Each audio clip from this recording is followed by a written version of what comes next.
Hello, good morning, welcome back to Ken English.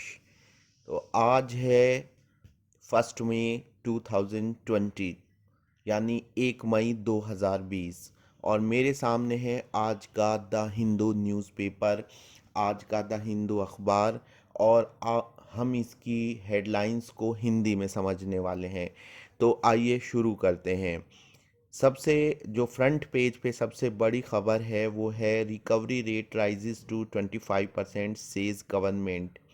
Government का कहना है कि जो रिकवरी यानी कि ठीक होने की जो दर है, जो मरीजों की संख्या है, जो दर है वो 25% तक पहुंच गई है। यानी ठीक होने वाले मरीजों की संख्या जो है वो 25% हो गई है। उससे पहले हम छोटी खबरें एक बार देखते हैं, उसके बाद बढ़ेंगे बड़ी खबरों की तरफ। तो इसमें छोटी खबर में टाइटल है नियर बाई, और ये खबर है पंजाब से, जिसमें है confusion in Punjab over curfew relaxation. Punjab में कर्फ्यू रिलैक्सेशन यानी कर्फ्यू में जो ढील होगी उसको लेकर कुछ कन्फ्यूज़न है। पंजाब की सरकार ने permit after Punjab permitted the opening of shops on rotation for 4 hours every morning from Thursday, state of confusion prevailed among shop owners in many parts of the state। Punjab सरकार की तरफ से जो है दुकानों के खुलने की इजाज़त मिल गई है रोटेशन बेसिस पर। कब से? ये है थर्सडे से खुलेगी, यानी कि बृहस्पतिवार से दुकानें खुलने की इजाज़त मिल गई हैं मॉर्निंग में 4 घंटे के लिए। लेकिन इस बात को लेके कन्फ्यूज़न है।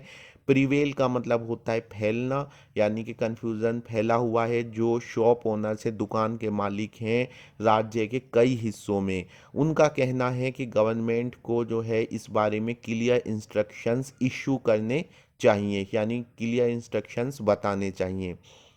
एक खबर इसके बाद ये है, Bihar six non stop trains for migrants. Bihar सरकार का कहना है कि जो प्रवासी मजदूर हैं उनके लिए नॉन स्टॉप ट्रेन्स चलाई जानी चाहिए। बिहार सरकार ने बृहस्पतिवार को सरकार से आग्रह केंद्र सरकार से आग्रह किया है to run special non stop trains to bring back 27 lakhs people of state stuck in distant places because of the lockdown। 27 lakh लोग राज्य के जो दूसरे जगहों पर लॉकडाउन की वजह से फंसे हुए हैं उनको वापस लाने के लिए रिक्वेस्ट की है। और ये appeal came a day after the centre issued N order. ये अपील एक दिन बाद आई है जब केंद्र सरकार ने एक इशू निकाला ये इस बाबत, अलाउइंग द स्टेट्स के, जो सभी राज्यों को ये अलाउ करता है ये ऑर्डर कि वो अपने स्टूडेंट्स और प्रवासी लोग जो हैं और जो टूरिस्ट हैं उनको वापस बुला सकते हैं। और तीसरी छोटी खबर है RV Smith Delhi loses its favourite chronicler. जो मशहूर noted author and columnist Ronald Vivian Smith, जो मशहूर ऑथर यानी लेखक और कॉलम लिखने वाले रोनाल्ड विवियन स्मिथ हैं, जो कि अपने लेख दिल्ली पर जो उनके लेख हैं वो काफ़ी मशहूर रहे हैं, वो उनका देहांत हो गया है at a hospital here on Thursday. He was 81, वो 81 वर्ष के थे। Smith was suffering from age related ailments for the past 4 months. Smith को पिछले 4 महीनों से उम्र संबंधी बीमारियों ने घेरा हुआ था, उनसे परेशान थे वो, उनके परिवार का कहना है।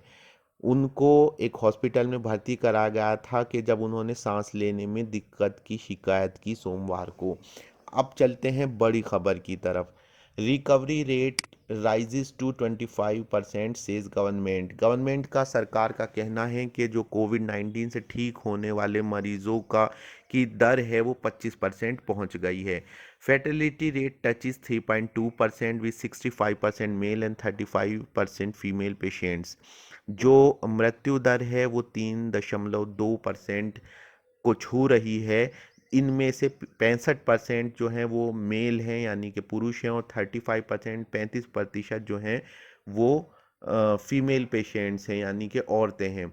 Average doubling rate stands eight 11%, और जो औसत डबल होने का रेट है, मरीजों की संख्या जितने समय में डबल हो जाती है, वो 11% है। खबर को थोड़ा और गहराई से पढ़ते हैं। India reported 1823 new Covid 19 cases in the last 24 hours, taking the total number of cases to 33,610 on Thursday with 8,373 recoveries.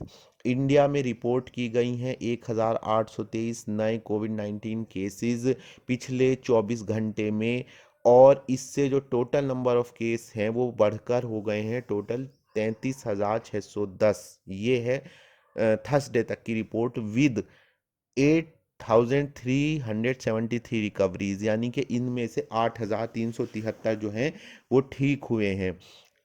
Total cases India में 33,610 हो गए हैं। पिछले 24 घंटे में 1,823 नए केस मिले हैं, और इनमें 8,373 ठीक होने वाले मरीज भी शामिल हैं। 33,610 टोटल में से 8,373 ठीक भी हो गए हैं।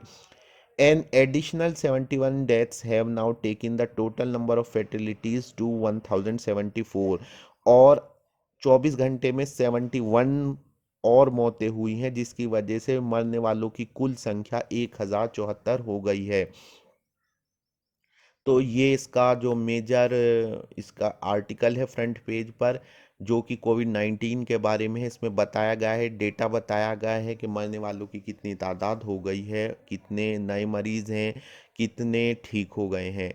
और इसमें आगे अगर हम पढ़ें तो the death since Wednesday include 32 from Maharashtra. तो इसमें बताया गया है 32 महाराष्ट्र से हैं, 16 गुजरात से, 11 मध्य प्रदेश से और 3 उत्तर प्रदेश से हैं। ऐसा यूनियन हेल्थ मिनिस्ट्री यानी कि केंद्रीय स्वास्थ्य मंत्रालय का कहना है।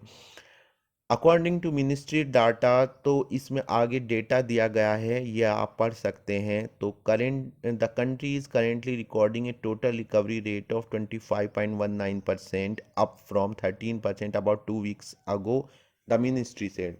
तो अब हमारा देश जो है उसका रिकवरी रेट जो है वो 25% हो गया है। इसको आप आगे पढ़िए। किसी तरह की आपको इस आर्टिकल में कोई प्रॉब्लम आती है, कोई सेंटेंस नहीं समझ में आता है कहीं पर भी किसी भी तरह से, तो आप प्लीज़ कमेंट बॉक्स में कमेंट कीजिए, मैं फ़ौरन आपको रिप्लाई करूँगा।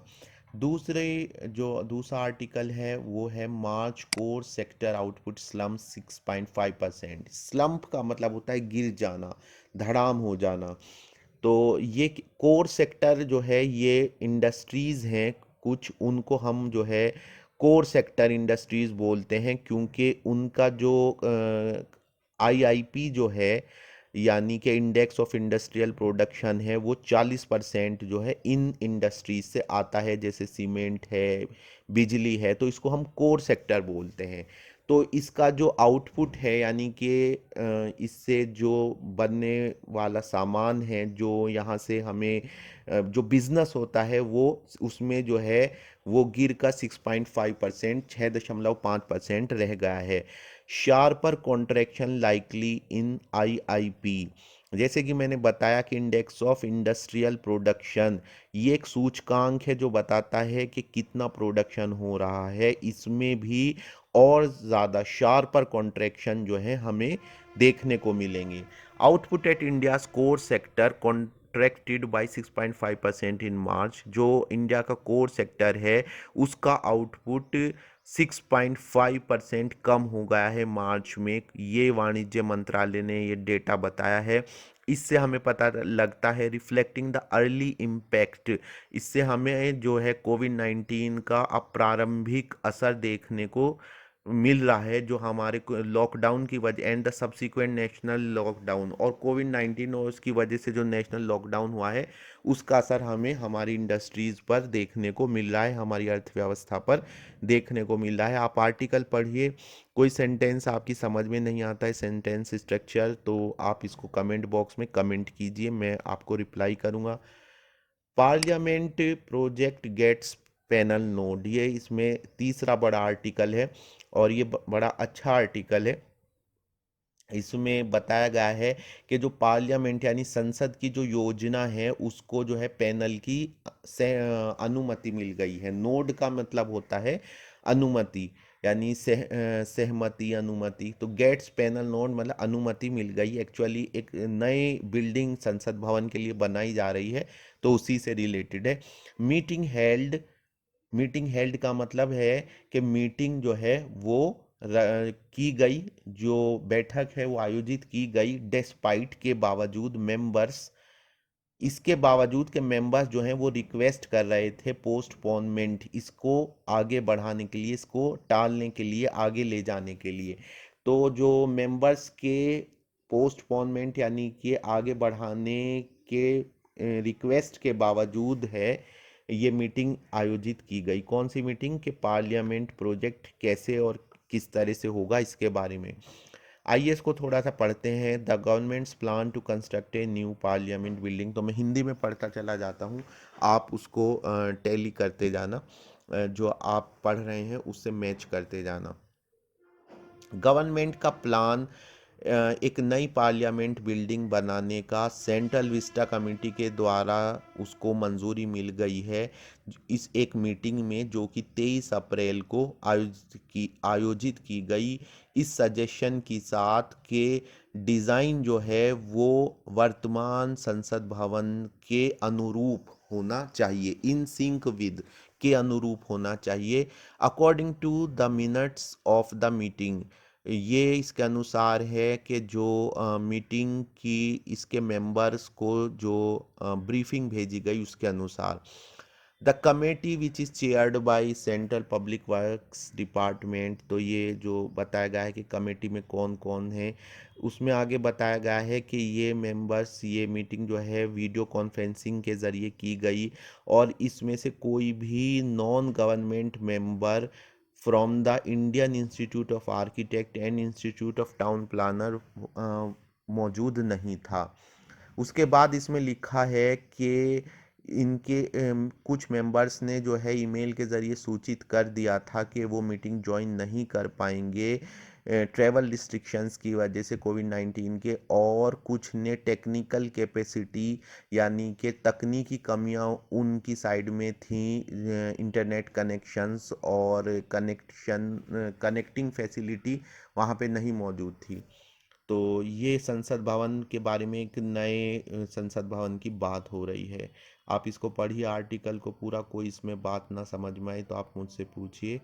उसके बाद चलते चलते, NIA arrest x Shopian sarpanch. इसमें लिखा है कि जो नेशनल इन्वेस्टिगेशन एजेंसी है उसने एक सरपंच को गिरफ्तार किया है जो कि बीजेपी से संबंधित है, साउथ कश्मीर से। तो ये एक आर्टिकल है छोटा सा। इसके बाद एक और ट्रेजिक न्यूज़ इसके नीचे है, वो ये है, icon of romance takes a final bow. ये जो है ऋषि कपूर जी के बारे में है, क्योंकि उनका देहांत हो गया कल। तो इसका मतलब है फाइनल, यानी कि जैसे कि कोई जब कोई परफॉर्मेंस देता है तो वो झुक कर, जब वो पूरी हो जाती है तो झुक कर जाता है। तो ये है, आइकन का मतलब होता है कि किसी चीज़ की पहचान, प्रतिमूर्ति, हस्ती। Rishi Kapoor dies in Mumbai hospital after 2 year battle with leukemia. Leukemia से 2 साल के संघर्ष के बाद आखिरकार ऋषि कपूर की मुंबई हॉस्पिटल में डेथ हो गई है। चलते चलते मैं आपको बता दूं, और आप ये बात जानते भी होंगे, कि जो न्यूज़पेपर की हेडलाइंस होती हैं वो present tense, present indefinite tense में लिखी जाती हैं, जबकि जो नॉर्मल न्यूज़ लिखने का तरीका होता है, यानी जो बात होती है वो पुरानी होती है लेकिन उसको प्रेजेंट इंडेफिनिट टेंस में दिया जाता है। इसके अलावा उसमें पैसिव वॉइस का इस्तेमाल किया जाता है, ये आपने नोट की होगी। तो दोस्तों ये थे हमारी इसके एक ब्रीफ ओवरव्यू था। आपको किसी भी तरह की कोई प्रॉब्लम आती है तो आप मुझसे पूछिए, कमेंट बॉक्स में कमेंट कीजिए। मैं एडिटोरियल के साथ आपसे फिर से मिलता हूँ, जिसमें हम डिटेल में स्टडी करेंगे उसके वर्ड्स के बारे में, कैसे सेंटेंस स्ट्रक्चर है, तो उसके बारे में मिलते हैं। जुड़े रहिए हमारे साथ, ताकि आपका फीडबैक हमारे लिए बहुत इम्पोर्टेंट है। आप फीडबैक देते रहेंगे तो ऐसे ही मुलाकात होती रहेगी। Thank you very much.